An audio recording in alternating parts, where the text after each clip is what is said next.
Whitkey, and this is Nikki. Welcome to Preaching with Nikki. I want to thank you for joining me. So the title of my message today is Demons, Lies, and Mosquitoes.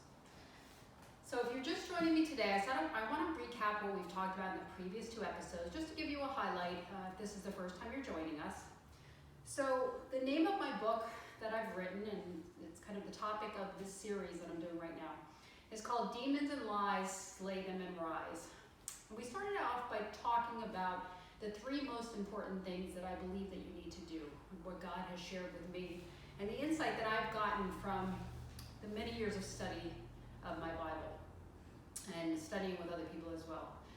So the three most important things are, number one, saying yes to God. Number two, finding out what you're intended for. What is the purpose for your being here? Now, why were you born? It's a question we ask ourselves many times. So really understanding and finding out what that purpose for your life is. And number three, taking those unique gifts that you have and using them to serve others with love. So I want to go to another Bible verse or verses in the book of Romans that actually reinforces that idea that we're all here to serve each other in love. So I want to go to Romans chapter 12. And where do I want to start? So I want to start in Romans chapter 12, verse 5. And this is what it says. And it really reinforces the idea that we're here to serve each other. We're here to be unified together and to work together and serve. So here we are. Let's hear what Paul says in Romans chapter 12, verse 5. So we, numerous as we are one body in Christ the Messiah, and individually we are parts of one another, mutually dependent on one another, having gifts, faculties, talents, qualities that differ according to the grace given us. Let us use them. He whose gift is prophecy, let him prophesy according to the proportion of his faith. He whose gift is practical service, let him give himself to serving. He who teaches, to his teaching. He who exhorts or encourages, to his exhortation. He who contributes, let him do it in simplicity and liberality. He who gives aid and superintends with zeal and singleness of mind. He who does acts of mercy with genuine cheerfulness and joyful eagerness. And here's verse 9, which I really love. Let your love be sincere, a real thing. So hopefully this kind of reinforces what we're talking about, that we have these gifts for a reason. We have these gifts not to keep to ourselves, not to be selfish with. And I kind of talked to you if you saw in episode 2, how I felt that God taught me about that if we don't use our gifts to serve other people, we're really being selfish. It's just another form of selfishness. We're not supposed to keep them to ourselves, as this passage reveals. So I hope that you'll actually take some time to read Romans, the book of Romans. It's just really an amazing book in the Bible. But chapter 12 really kind of drives home that we're supposed to use our gifts to serve others. So I just wanted to reinforce that. I just wanted to share, where we got started in episode 1 and kind of some of the ideas we talked about. And last week we also talked about finding your true purpose. That was step 2. Really, you need to hear from God. Why are we here? It's at some point in our lives we're all going to ask those questions. So we also talked about that last week. So today, what I want to talk about are those demons, lies, and mosquitoes too. So what's going to stop us once we start on our path? That's something we have to be ready for too. If you've tried to do anything new in life, especially if you're trying to walk on your path with God, you're going to encounter some things that are going to try to knock you off. It's just a truth. If you've walked on this planet for very long, you know that there's challenges along the way. And so there's things that are going to try to keep us from God, and we have to be aware of those, understand them, and be ready to walk through them to continue on our path. So one of the first things that I think we need to be ready for is, what will people say?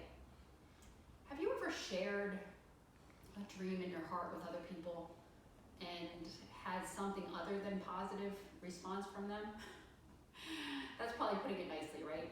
Have you ever told people that I'm going to become this, and they've laughed at you? Or if you've said, I've got this amazing idea, I really feel that this is what I'm supposed to do in life, and they look at you like you have 3 heads? I'll be the first one to admit I've had all of those responses and more. to my decision to do just what I'm doing right now, sitting here talking to you.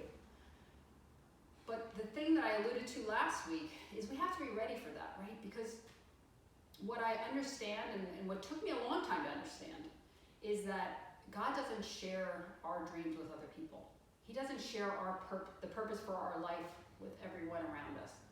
So the fact that other people react to us in anything but an encouraging way, you have to understand that they don't see the vision for your life, that they don't understand what God's been putting in your heart. So you have to be ready for that. What I want to encourage you, though, to do is to not shrink in life because of what people say. I really believe that most people, the majority of people, have good intentions. And I really believe that there are a few people in life who are really trying to knock other people down. Okay, yes, we all know a few. We probably have examples in our own lives where we've encountered people like that. But I really don't believe that that's the majority of people that are out there in the world. I really believe that we all have good hearts, or most people anyway, the majority have good hearts, and they're really trying to help other people. But we may catch them at a bad time in their life. We may be pushing buttons in their life when we tell them about our accomplishments, our successes, where we're going, what we're hoping to do. So people can sometimes want us to stay where they are, where their comfort level is, and they don't want us to rise and go on our way, because then it kind of shines a flashlight on maybe what they haven't done. So we have to be ready for all of these things. We have to understand who we are through God's word, because that's really how we're defined. We're not what people say we are, even if they're well-meaning people. Sometimes well-meaning people can limit us as well. So we really have to take everything that someone says to us back to God and say, God, even if this person means well, is this really what's right for me?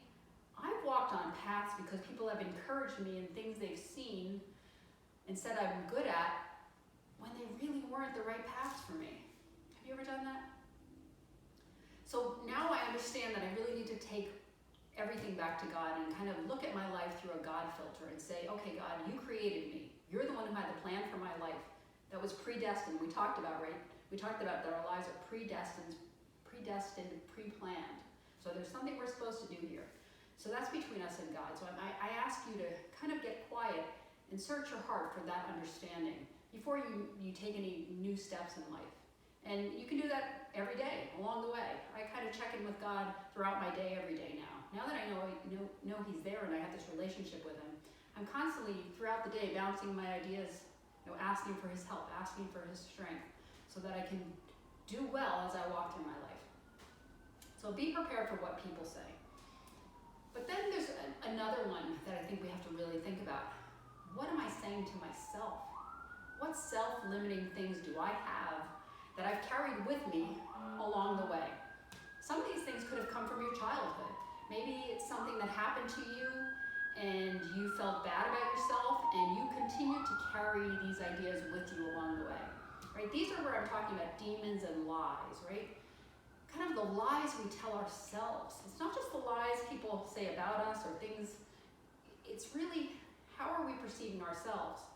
Am I telling myself I can't do that? Am I telling myself that I'm not good enough? Am I telling myself that I'm less than other people? I know I've had challenges along the way in my life with confidence, and I've had to overcome a lot of those, and I've only been able to do that successfully with God, because God tells me I'm okay the way I am. And what I tell my children over and over again, and I try to remind myself, is each one of us is perfect as God intended us to be. I believe it's just a beautiful statement in its simplicity. You're perfect as you're intended to be. I tell them that over and over and over again. They would tell you that. Yeah, Mom, we know we're perfect as God intends us to be. But you know what? It's true. And maybe we're not where we want to be yet. Again, we're all works in progress. That's the other thing that we need to keep in mind, especially as we start something new. 7 years ago, I picked up this book. For 7 years, I've been reading it. For 7 years, I've been learning and growing with God. And it's like that in anything new that we challenge ourselves to start in life. And, we have to we start from step one, right? I told you that I do Kung Fu. I'm working on my black belt. I did my 3rd test for black yesterday. So it's like a 9 to 12 month journey where we test every month. Nikki's right here with us listening. Don't bother better with the snoring, but anyway. But everyone starts at step one. I was talking to white belts yesterday, to two people that were white belts. They're testing for their yellow belt, which is the first test that they have. And I said, each one of us starts there, right? Everyone who walked through that door into that Kung Fu studio started there. You have to start at step one. You cannot get a black belt without going through the day-to-day of learning and progressing and challenging yourself and getting frustrated and falling and getting up again. It's like that with anything in life. When we started college, right? It was like you start with your first class and you have to keep going and progress through it. But you have to have a confidence, right? And so, we have to always remember what God says about us. That we're here for a reason. We're supposed to explore ourselves. We're supposed to grow. So you really have to check in to see, what are you saying to yourself? And then you want to talk about, what is the world saying to you also, right? I mean, we walk through the chaos of every day, and there's so many things that can come against us and so many challenges. That's where I talk about the mosquitoes of life, right? We have bills to pay. We have challenges. We have these little pesky things that can get in our way, right? So if we're trying to do something new, right, we're going to have, maybe we have a large bill that we didn't expect. So that's kind of a frustration.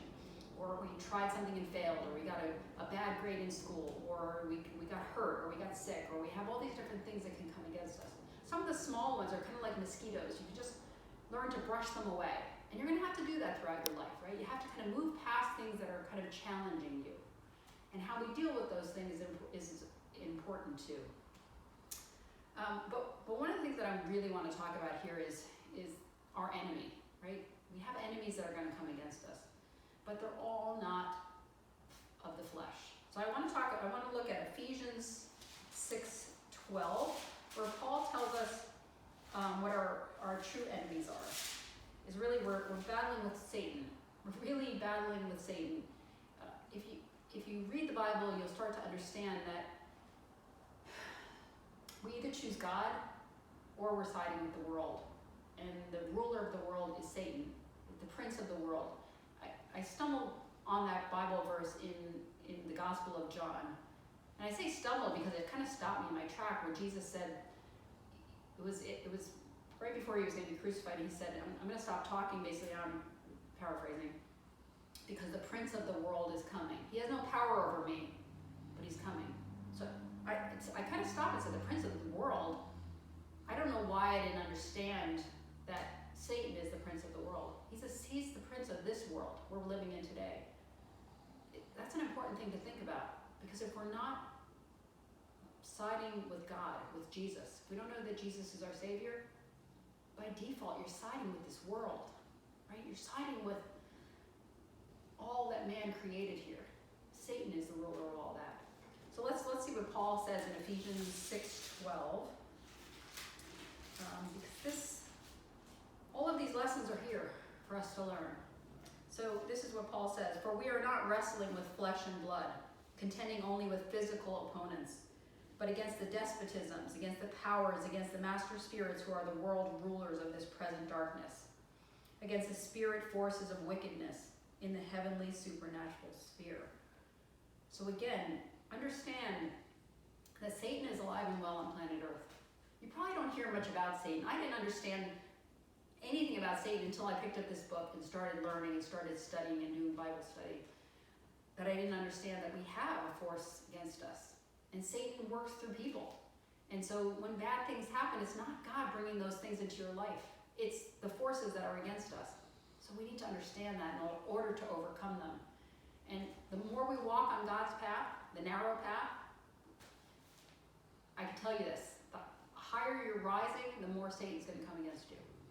And you may not think that's true, but I'm here to tell you it is. Talk to anyone who has risen to a high level in their life, or is even just starting. There are going to be things that are going to come against you that we're not going to always understand. But that's where we need to find our strength and continue to move forward. So that brings up the next topic of, who are we letting define us? Are we letting the world define us?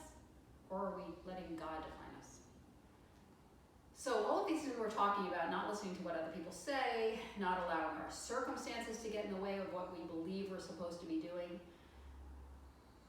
it all comes down to, who are we? how do we see ourselves? Right? We have the way the world sees us. Now remember, the way the world sees us is a system that was created by man. Some are good and some aren't good.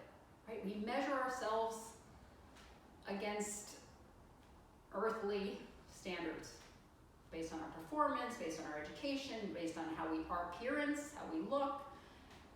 There's so many ways in which we judge ourselves and other people. Only God is supposed to judge, so that's a whole nother lesson for a whole nother day, so we're not going to stop there. I'm not going to stop there now. But we need to understand that every standard created by man, unless it comes from God, and the way we know if it comes from God is through this book, okay? It's all in here. So if it comes from God, it's love, it's peace, it's joy, it's happiness. These are all the fruits of the Holy Spirit. These are the way we're supposed to live our lives. I love, I'm going to jump, I hadn't planned to, but I'm going to jump to a Bible verse in the Gospel of John that I just love. Joyce Meyer uses it all the time, and it's kind of how she founded her ministry on that. But I just love it too, so I'm going to read it to you. I'm just going to include it here. This is John 10:10. The thief comes only in order to steal and kill and destroy. But Jesus said, I came that they may have and enjoy life and have it in abundance to the full until it overflows. Wow. So the thief is Satan. The thief is coming to kill, to steal, and destroy. What does he want to kill? He wants to kill your spirit. He wants to kill your relationships. What does he want to steal from you? Your peace, your joy, your happiness, your relationships with other people? He's a thief. He's the great deceiver, the Bible also says.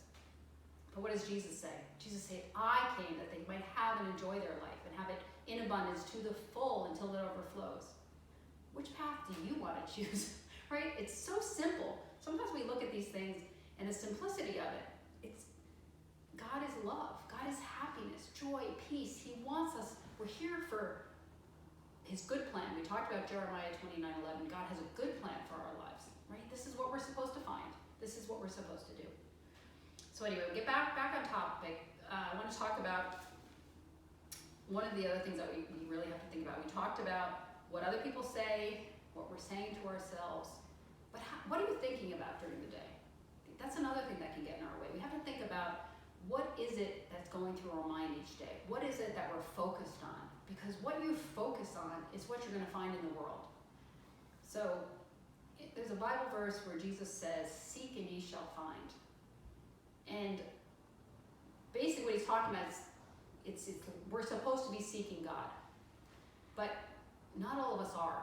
And so what you want to see is look at what you're finding in life, and you'll start to understand what you've been seeking. It's kind of turning that verse around. We're supposed to be searching for God. That's what that's about. Seek and ye shall find. Look, knock, and the door shall be opened. Ask and you shall receive. We're all supposed to be looking for God. If we're getting other things in our life that we're not happy with, or we're discontented with, look at what you've been seeking, because that's what you're going to find. So it's really important that we understand that. But I want to talk about our thoughts, because it all ties in. So we're going to go to another Bible verse, Ephesians 4:8. And this is actually Philippians 4:8. It's not Ephesians, it's Philippians 4:8. I keep confusing those two. And this is how I want to close, because actually I want to talk about a couple other things, but let's talk about Philippians 4:8, and then I want to touch on one more thing. So, for the rest, brethren, whatever is true, whatever is worthy of reverence, and is honorable and seemly, whatever is just, whatever is pure, whatever is lovely and lovable, whatever is kind and winsome and gracious, if there is any virtue and excellence, if there is anything worthy of praise, think on and weigh and take account of these things. Fix your mind on them. What is he saying here? He's basically telling us you can either use your mind to think of good things, all the things you're blessed, all the blessings in your life, all the things that you're happy about, all the things that God has blessed you with, your children, your home, your abilities, your health. There's always, if you look, there's always something that you can be happy about. Paul is saying to fix your mind on these things. This is what's going to bring you peace, right? He says for the rest, brethren. What he's saying is for the rest of God, the peace of God, to To get there, we have to control our thoughts. But one of the things that I kind of wanted to talk about also was, I talked about demons, lies, and mosquitoes. And mosquitoes are those pesky little things that we have to kind of swat away throughout our life. But what happens when the mosquitoes come in hordes? When they come and there's so many of them that you don't even think that you can get through them. When life gets really hard. When it's really heavy. I lost my mom 2 years ago, and that was a really heavy time for my life. It was somewhat unexpected. She had suffered with cancer, first breast cancer and then lung cancer, and we believe that that's what really ended up taking her. But at that time, my husband was also going through some hard times. He had had some people come against him, and we lost a huge contract, and so he wasn't working, and we had money challenges, and kind of all of these things came against us at once. And he had suffered from somewhat of a breakdown. And it's kind of a culmination of pressures and weight, and everything was on him. But it all happened at the same time. And it was at a time where I didn't think I could breathe, let alone continue. And I felt like I had no one to turn to. My husband was dealing with everything he was dealing with, and I had to be strong for my 3 children, and it was just beyond what I thought I could handle. And I'm sure all of you have scenarios in your life. Unfortunately, if you live for very long, life comes against us. Life makes us find out what we're made of. And I thank God that God brought me through that. He taught me strength. And I'll tell you what, I begged God. When I was going through all of that, and I felt like I couldn't take the pain anymore of the loss of my mom and my husband, the pain my husband was going through, and the financial stress, and we didn't know if we were going to lose our home and everything that we had worked so hard for. I begged God to change my circumstances. Have you ever done that? Where you say, God, please just change my circumstances. And instead, what he does, he gives you more strength. I have to be honest with you. There was a time where the pain was so bad that I screamed out, don't you dare change my circumstances. Don't you dare give me more strength. I want you to change my circumstances. Because when we're in that much pain, or there's something bad in our life, we don't want to go through it, right? It's hard to go through it. So we want God to change it in an instant, but he doesn't. Why? Because that's when we grow. That's the only time we grow, when it's hard. We don't grow in the good times. The good times are wonderful, and we love to celebrate them, but we grow when it's hard. When we find out what we're made of, when we turn to God, when we come to the end of ourselves, and we realize that it's always been between us and God. I have friends, I have 3 friends, 3 people I love who are battling with cancer right now. And that's hard. And that seems unfair, and we don't understand it, and we're praying, and we want it, we're doing the best we can to help them get through. But that's heavy, right? That's the ultimate swarm of mosquitoes, right? I've had a friend of ours who lost their child to suicide, and that is beyond comprehension. We have people every day, who are suffering hardships that we can't even imagine. And we don't understand, and we get angry, we get frustrated, but that's not the answer. We have to turn to God and understand that if we continue to move forward in trust and love, we can get through it together. And life isn't going to always be easy. And I wish I could say it was. And I wish I could say if you follow God's path and God's plan, that nothing will harm you, nothing will come against you, but that's not true. But what I can tell you, what I can promise you, is that if you figure out this relationship with God, if you start walking on his path, if you say yes to him, you find your purpose. What are your gifts? How can you comfort people who are hurting? That's what we're supposed to do. When people around us are hurting, what gifts do I have to give to you to comfort you and help you through? And let me do that in love. I promise you, you can get through. Cast your care on God. In 1 Peter tells us to cast our care on God. It's too heavy to carry. We don't have the answers. We don't know what we're supposed to do, so give that to him. So I hope today we covered a lot of things. We covered demons and lies we tell ourselves, the pesky mosquitoes that come at us from all directions. Sometimes the hordes come, and we need other people to help us fight. We need to put on the breastplate of God and to kind of protect ourselves from all of these spirits and things that are coming against us. But I'm here to tell you that if you continue to do this, that the love of God will carry you through. That he'll give you the people to surround you in love and to help you, and together you can continue to rise. So I hope this was a good message for you. I hope you'll come back and join us next week. Nikki says hi. Say hi, Nick. She's kind of sleeping. We had a long walk this morning, so anyway. But God bless you. May God bless you and keep you and prosper you in this time. I wish you a happy and healthy Thanksgiving. I will be posting a Thanksgiving message. But in the interim, thank you for joining me, and God bless.